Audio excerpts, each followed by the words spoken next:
Fargo, the new virtual assistant from Wells Fargo, makes banking faster and easier. Like this. Fargo, what's my checking account routing number? And this. Fargo, turn off my debit card. And this. Fargo, what did I spend on groceries last month? And that's just the beginning. Do you, Fargo? You can. In the Wells Fargo mobile app. Learn more at wellsfargo.com/getfargo. Terms and conditions apply. Your mobile carrier's availability and message and data rates may apply. Wells Fargo Bank, N.A., member FDIC. Hey, it's Storyworthy. Today on the show, comedian Uriah Wesman talks about being brought up in 3 cults.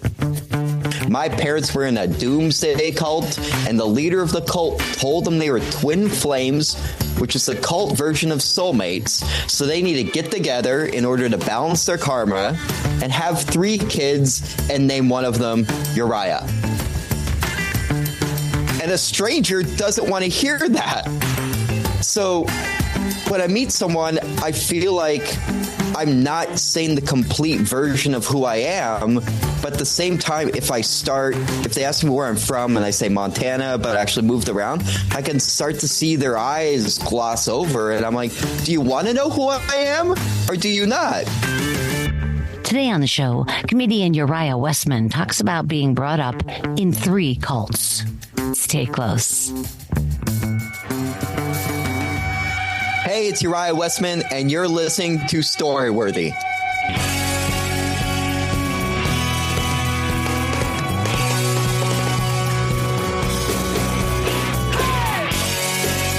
Welcome to Storyworthy. My name is Christine Blackburn, and I'm coming to you from Los Angeles, California. Whether you're a longtime fan of the show or a new listener, welcome to Storyworthy. I hope you guys enjoyed this show last week with photographer and author Scott Nathan. Holy cow, Scott Nathan, what a talent, what an interesting person. He has a brand new book out called The Big Book of Bad Decisions, and it is damn funny. I'm not kidding. This book includes all these different essays from Scott and his life, but they include stories with Ivanka Trump and the Dalai Lama and Paul McCartney. Like, it's intense. This guy is fascinating. So go back, you guys. Listen to Scott Nathan on last week's Storyworthy, but not today. Stick with me now, because today I'm here with another very interesting person. He's a comedian I've known for a couple of years now.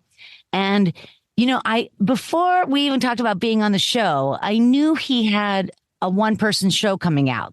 And the name of the one-person show is 3 Cults Walk Into a Bar.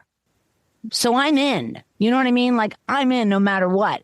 And then we chatted about him coming on the show. So I'm so glad he's here, and he is bringing forth the topic 3 cults. Hi, Uriah. How are you? I'm good. Yeah, I'm excited to talk about it. Yay. Have you ever met anybody else in your life named Uriah? No, I've heard of a couple people who, when I meet people, be like, oh, I know a Uriah, but I've never met another Uriah in person. So it still seems like more of like a mythological creature than actual another human. Do you have siblings?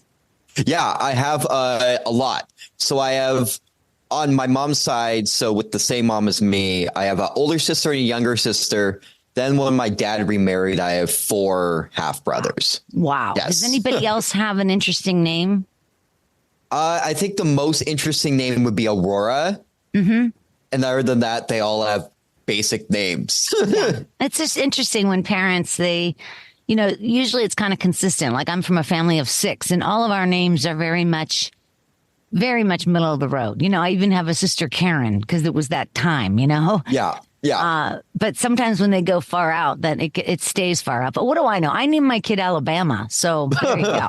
You know. Anyway, I met you a couple of years ago. How long have you been doing comedy? I've been doing comedy now. It'll be coming up on 8 years. So I started May 3rd of 2017. Oh, that's cool that you remember so well. Yeah. And where are you from? I don't even know. It's technically I'm from where I was born, is Livingston, Montana. Mm-hmm. But I moved around so much that if someone asks me, I like to say I'm Canadian because it's kind of more the culture I identify with. But Montana is where I was born. Yeah, interesting. You know, it's just funny where comedians come from, you know, because there's usually something a bit tumultuous in their past. You know, comedians don't come from happy childhoods in general. Yes. And it's funny because if they do come from a happy childhood, their comedy is so much more just mainstream, and you can kind of tell they haven't lived that like more complicated, adventurous life than, let's say, a comedian like me that grew up in a bunch of cults. Yeah, no, it's absolutely true. When you hear a comedian doing kind of middle of the road stuff, dating stuff, men and women are different, that kind of stuff. Sometimes it's because, they don't have that deeper story. But then when you get into, shit, man, comedians, the stuff that's been done. Like one of my best friends, Abby, her father tried to kill her mother. So, you become a comedian. That's how it happens. You know what I mean? Yeah. There's so many dramatic stories, even like Kelly Carlin. Her dad was George Carlin. And on one hand, she grew up with this famous father. But on the other hand, she grew up in a very dysfunctional family, full of drugs. And you know what I mean? So everybody has this. It's not about money. It's more about the parents. Mm-hmm. Now and then I ask my child, I say, hey, Bama, how's your childhood going? You don't need to be a comedian, do you? That's good. Maybe my parents would have asked me that too. I would have been more put together. I would have went to university. Yeah, exactly. It seems like the trajectory of a comedian is often stemmed from a lot of dysfunctional stuff. There's no kidding. And you work down at the Lyric Hyperion, and of course that's where I do Story Smash. You guys, that club, I mean, this is specific to Los Angeles, I know, and I've got listeners all over the country and the world, in fact, but I'm just talking about clubs in general. It's hard to keep a club going, based on talent. I mean, in other words, the Lyric Hyperion, you guys got a lot of acts coming in and out, but it doesn't mean they're all full. Yeah, it especially working there.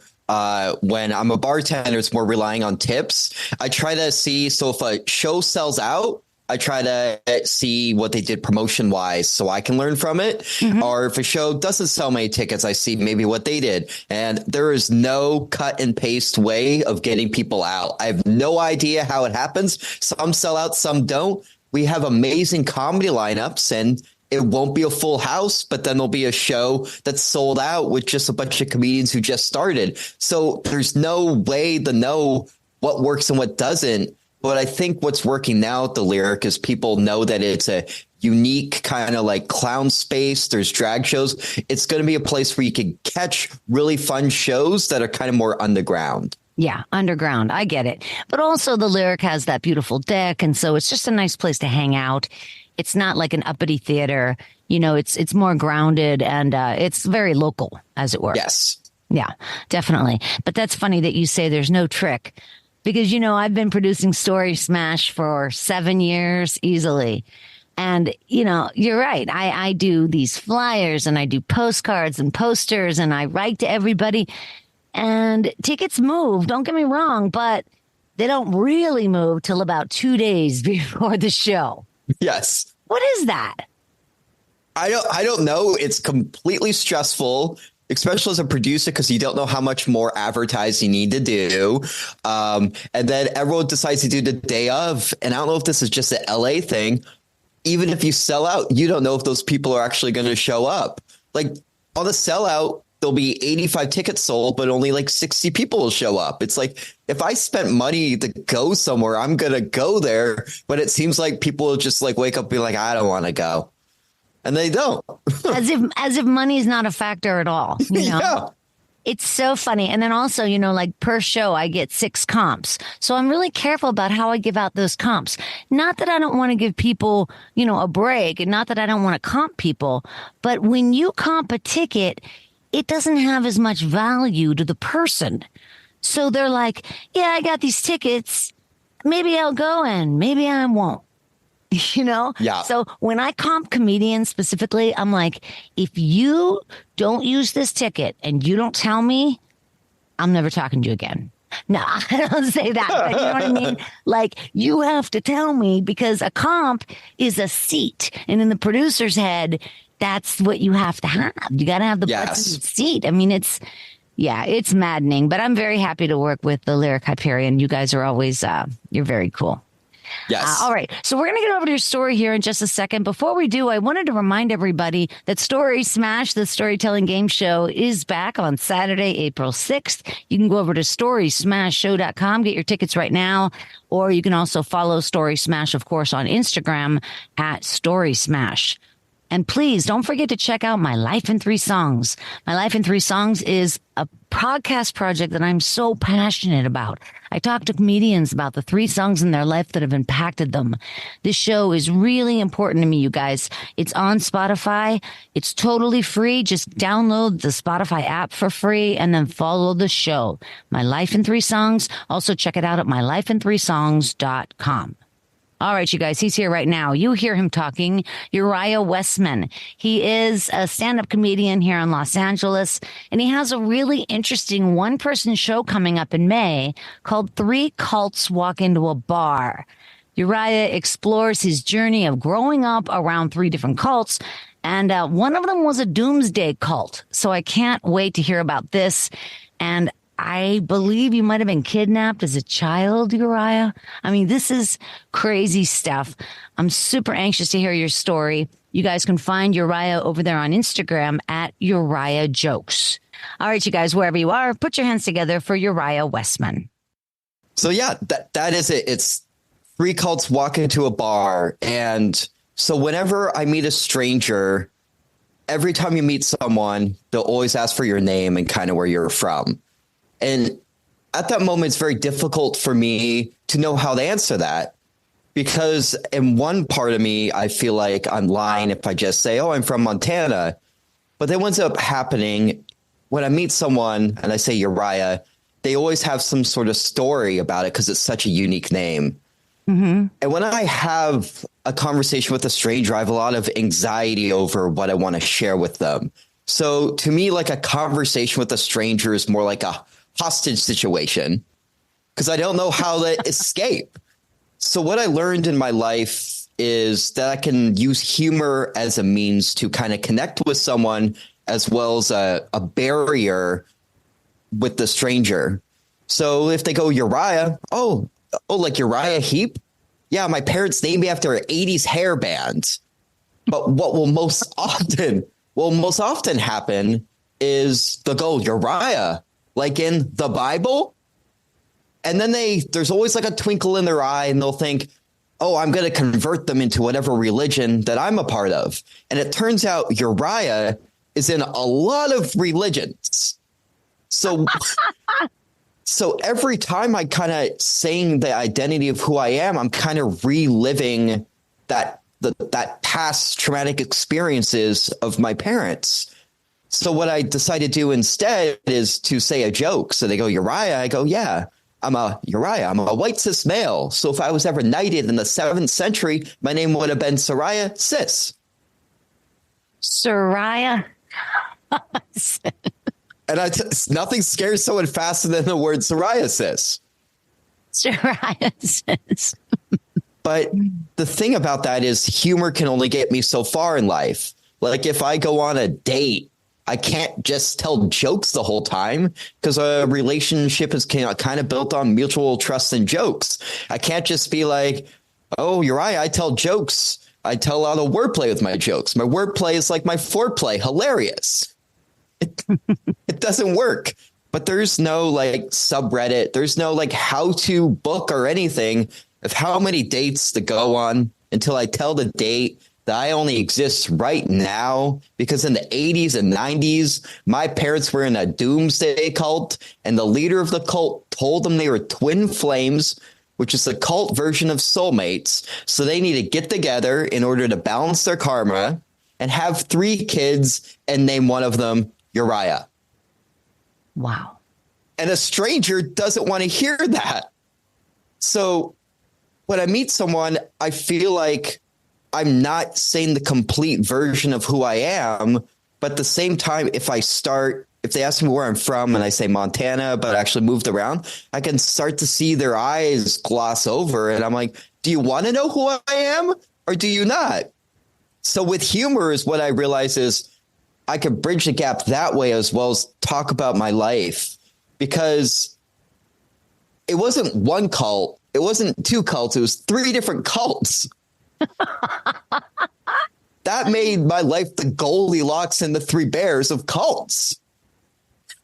But instead of Goldilocks, it was me.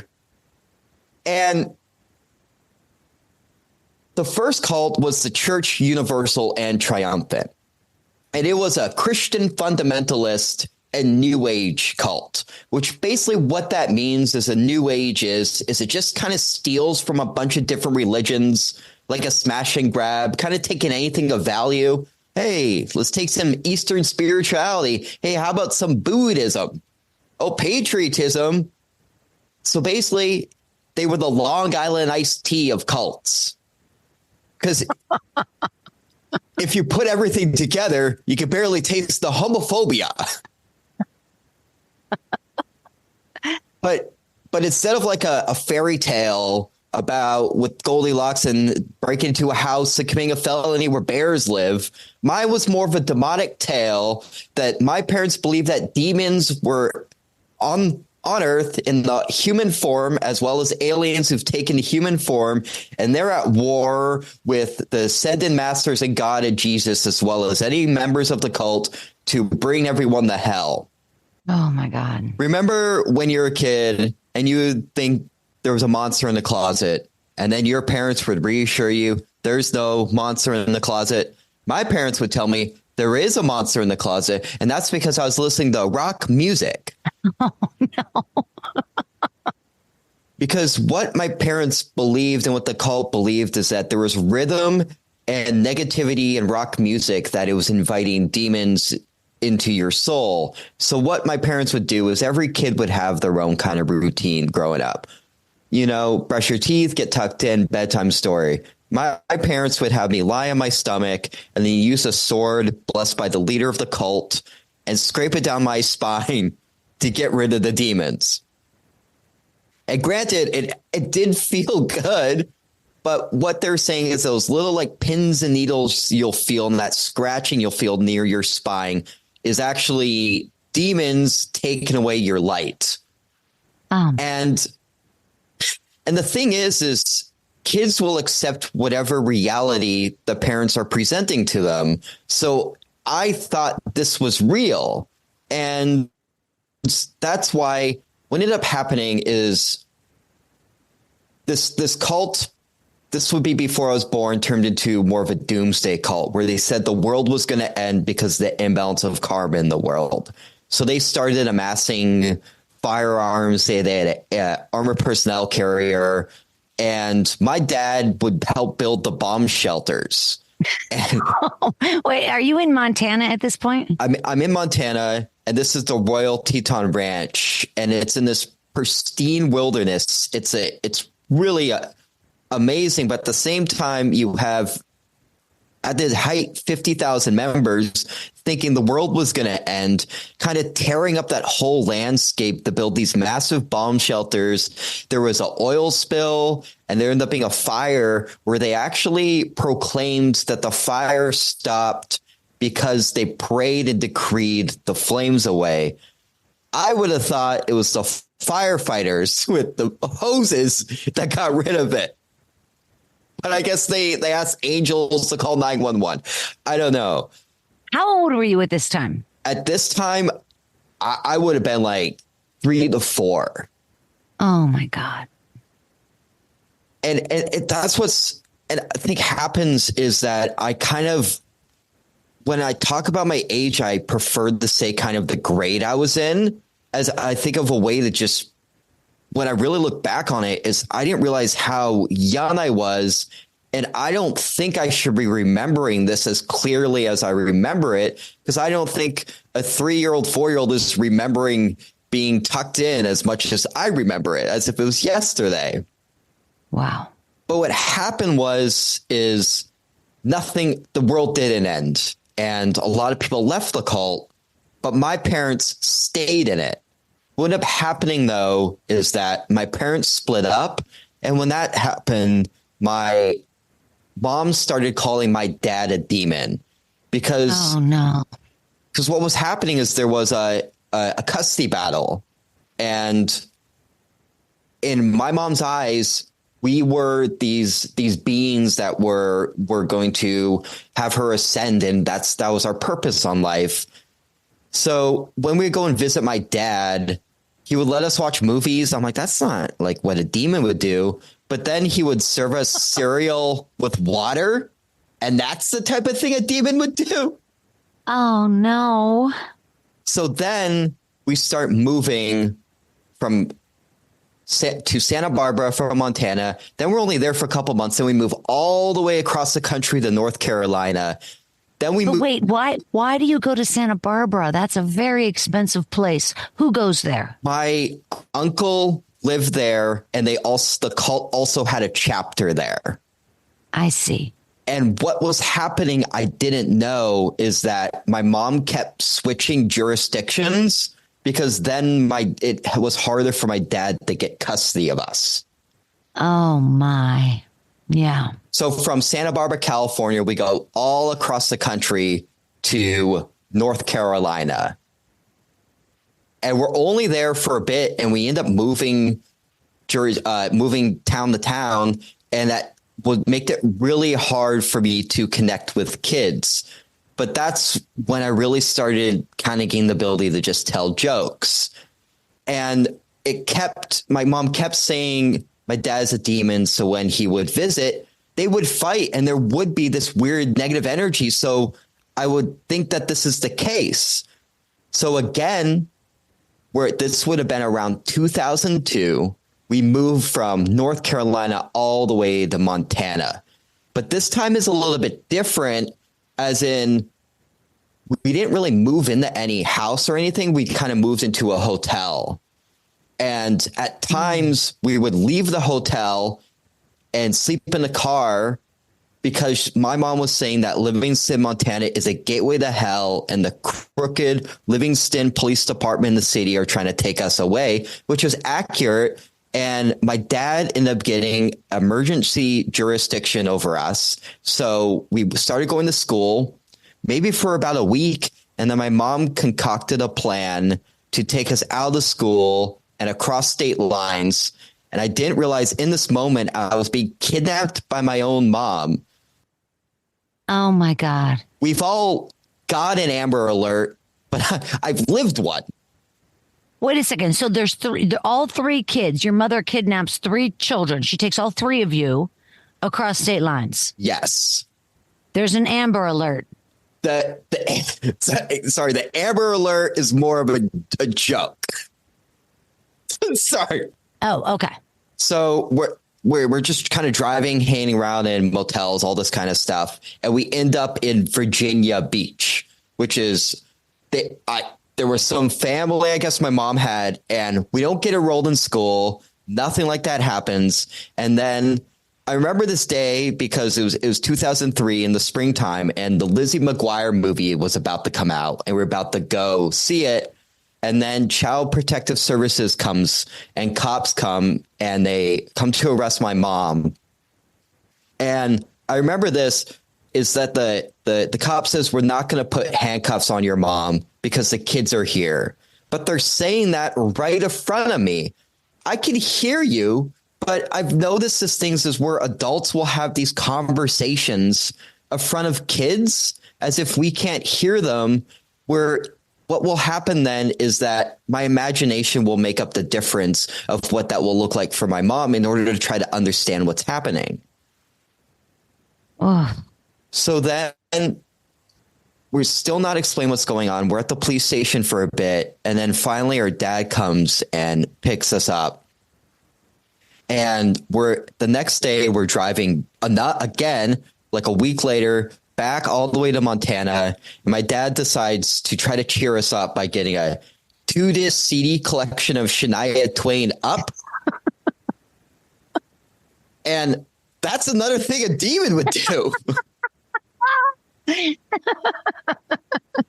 But this is essentially the kind of try to wrap things up so there's a closure to the story, because there's so much more, is that it is easier for me because of this upbringing to write jokes, write a one-man show, and perform it in front of a bunch of strangers. I find more comfort in that to actually be able to sit down on a date with somebody and tell this to them.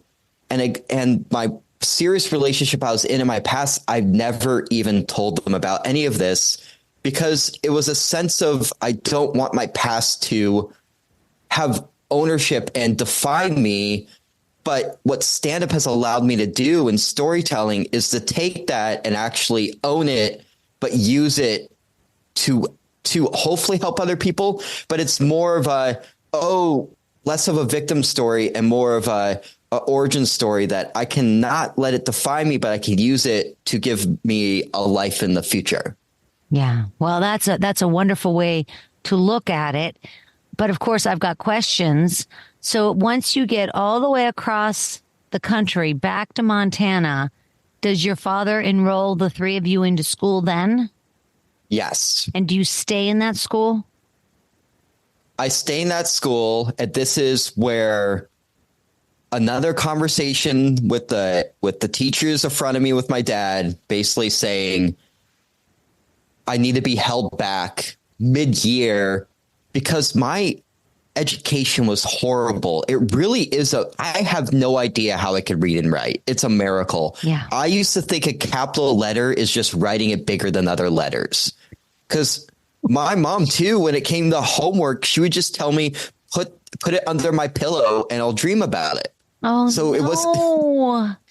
So it wasn't even studying was in part. But what I knew is that I can look dumb with my school, but if I can look smart with humor and stuff, I could distract people from the fact that I might not be smart in those ways, but I know how to still connect with people, even if my communication skills are subpar. Well, obviously you have life experience like nobody else I know. I mean, you've lived in different places and had so much trauma in your life. Are your siblings younger than you? So I have one younger sister and one older sister. And where do they live now? My younger sister still lives in Santa Barbara, and my older sister lives in Santa Barbara as well. And I don't want to share much about them, but my older sister doesn't remember anything about her past. Wow. And my younger sister is kind of she was the closest to my mom and kind of just, I feel like, has recreated that childhood as a form of a coping mechanism too. Because the thing that when I talk about this all the time, I sweat and I'm just incredibly. And I looked it up and then I'm like, what? I went to doctors. It's like, what is this? Oh, they're like, this is PTSD. I'm like, oh, this is. God, it's like I have to sweat. Like that's how my body has to deal with this. Yeah, that's your body goes into shock, and it's the only way, to get you back to where you belong, I guess. So your sister, did she have children? Yes, my younger sister had children, and the same exact thing kind of happened where child services showed up, and that's why I almost think it was a recreation. With the same thing happening is you're almost it's too bad because I view it in a way of where I really believe those kids are better off with a different family. And I know if people hear that, like a lot of people have this really good families and would hear that and be shocked. But if they're in a certain environment that I don't think is healthy for a child, I'm glad they're anywhere else. Yeah. And that's one reason why I don't want to have kids, because I don't want to continue this kind of pattern that I know will happen, because I think it's unfair. No, how are your sisters now? Are they healthy? Are they well? Or are they same sort of situation? My older sister is very healthy. She's great. And then my younger sister, I really just don't talk to her that much. I'm so sorry. And how about your parents? Where are they? My mom passed away about a year ago. Oh. And I'm okay with it. She suffered for a very long time. So just mentally. So she's in a better place there. And my dad, it's complicated because I can talk to him. He's still in Canada. But he has explicitly said to me that one day he's going to have to put out a video debunking what I said. What do you mean debunking what you're saying? Yeah. So because he doesn't view this cult, this church that he was a part of, the same as me. I don't think they quite fully grasp what this can do to a child to just force this ideology onto someone at such a young age, and then at the same time take no ownership that this has had a negative impact. It's unbelievable. In your mother's, in the last few years of her life, was she in LA or Santa Barbara? She was in Santa Barbara, and it would have been maybe since like 2014 that her memory really started to go. I see. So she kind of forgot who I was. Yeah. Oh God. And when I would come and visit, I would find that almost incredibly unfair. Yeah, because exactly. How convenient that she just doesn't remember what she did to you. Yeah. And then that I never will get that chance to kind of have that conversation that this is what you did to me. This is what you did to us. And I hope that I can one day kind of get over everything. And I think humor and comedy will help with that. But that closure is something I just don't think I'll get. No. And because my dad he's a QAnon Trumper right wing. He's just in a different sort of cult. I just don't think that he'll ever take ownership because he just blames my mom, and my mom's not here to defend herself or talk. So it just goes around in a wheel. That's really, really sad, Uriah. So sorry to hear all this. Have you been in a lot of therapy? Have you gotten some help? I tried. I hated it. Well, it might have just been the wrong fit. I mean, I guess I'm just saying, when you're a child of trauma like that, you do have to get some help at some point, because how do you handle all that? Like, even everything you're telling me, like, how do you take that in and absorb it? And in other words, I feel like you're not in that. Like you said, on a date, you don't even bring it up. It's too much. It's too much to deal with. But maybe through this show that you're doing, and like you said, through humor, you'll be able to be more at peace with it. I don't know. It's really unbelievable. I think so. And as I talk more about it and kind of people identify with it more, because cults is it's a very kind of, it's not mainstream in America, but everyone knows about, and everyone knows about cult. And kind of, I think a lot of people know someone who was in one. Yeah. I've had a couple people on Storyworthy in cults. Yeah. Over the years.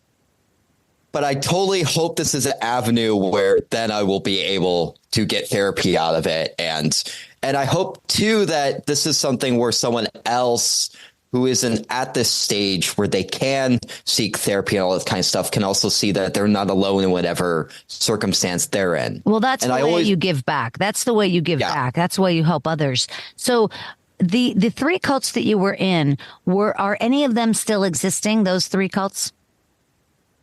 Yes. So they all kind of still exist. The first one, it exists in a very, very fringe. They have a hot springs more now. They connect. So they're less of anything. Mm-hmm. The second one, what's that one called? The Church Universal and Triumphant. It's a lot to say. It's so ridiculous. They just throw like nouns and adjectives together. Boom, go. Yeah. Yeah. And then what's the third one? So the second one will be the Heart Center. Okay. And that one was an offshoot of the first one where a new guy proclaimed that he's the new leader. Okay. And half of that church is like, no, we want no part of it. So they just created another one, right? Changed the decrees and the prayers a little bit so they wouldn't get copyright violations, which is such a weird thing that you think God would care about. Yeah, like now this is the problem. This is the hill you want to die on. And that one still exists. And what he does is he travels around the world and basically gets paid vacations to cleanse the world of demons wherever they go. That's a great job. I like it. What's the third cult name? Third one. So this one I end up living on in Canada, and it's called the Ideal Society. Oh, no. If it's called that, it's got to be a freaking nightmare. I mean, anything that calls itself ideal, this is going to be a problem. Yes. And luckily, a lot of it was Quebecois and French speaking. So a lot of it I just couldn't take in. But when it came to like the way they would eat, everyone would go in the temple, they would eat. We would sit there in silence and couldn't talk until the leader comes in and they start eating. Then we can start. And if they start talking, then we can start talking. So Jesus, this is unbelievable. Because me, if I can't talk, my mind just starts going at 120%. And then then as soon as we're allowed to talk, I have nothing to say. Yeah. It's just it's so odd. But what happened, though, is that because I was living in this small village in British Columbia, everyone had all these associations with what it was. And even if they were wrong, if I found myself then saying it's not like that, defending it, then I sound like I'm in the cult. So there's no winning here. There's no winning. And I saw Canada as this way that I could just become this new person. And then it's completely different because what are the odds a third cult? How do my parents bounce around cult to cult and like not see any of the past patterns? It's just wild to me. Were they educated people, your parents? It's hard to tell. It's hard to, I think so. I think my dad went to university. They never talked about their childhood and their past, which makes me believe is that they also had very traumatic childhoods as well. They didn't know, they didn't have the wherewithal, and maybe they didn't have the birth control. Although, like you said, that one cult leader said have 3 children. So then she did. Yes.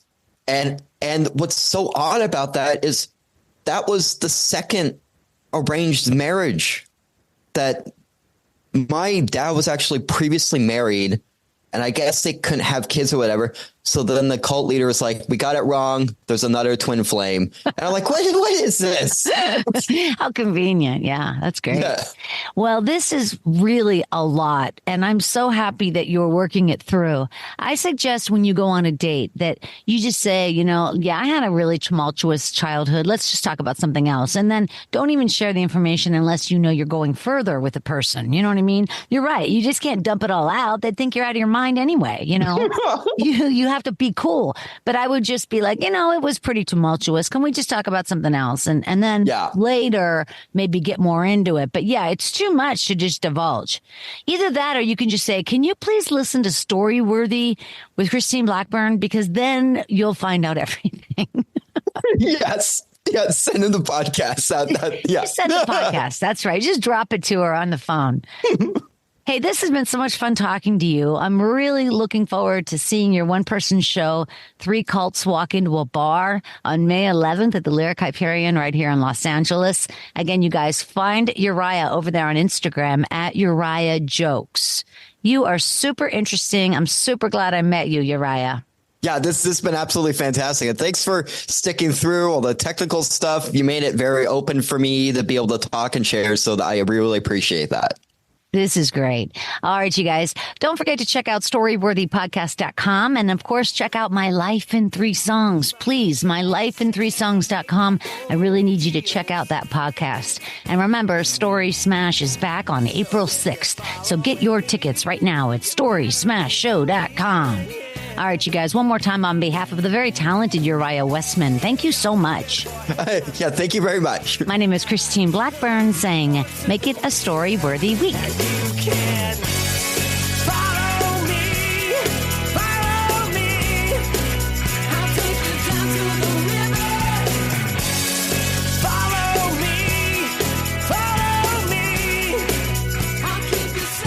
Thanks for joining us on the Storyworthy Podcast. We'll be back next week with all new stories. Subscribe to Storyworthy on iTunes and visit the Storyworthy website at storyworthypodcast.com.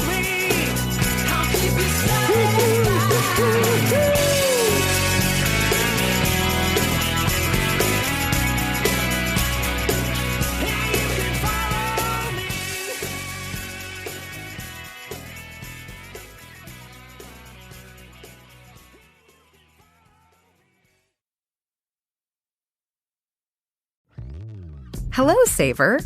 Whether you're saving for that trip to the tropics or saving for an emergency, now is the time to take advantage of Wells Fargo's savings options. Wells Fargo offers savings accounts that can help you save towards your goals. So, what are you saving for? Visit a Wells Fargo branch or wellsfargo.com/save to open a savings account today. Wells Fargo Bank, N.A., member FDIC.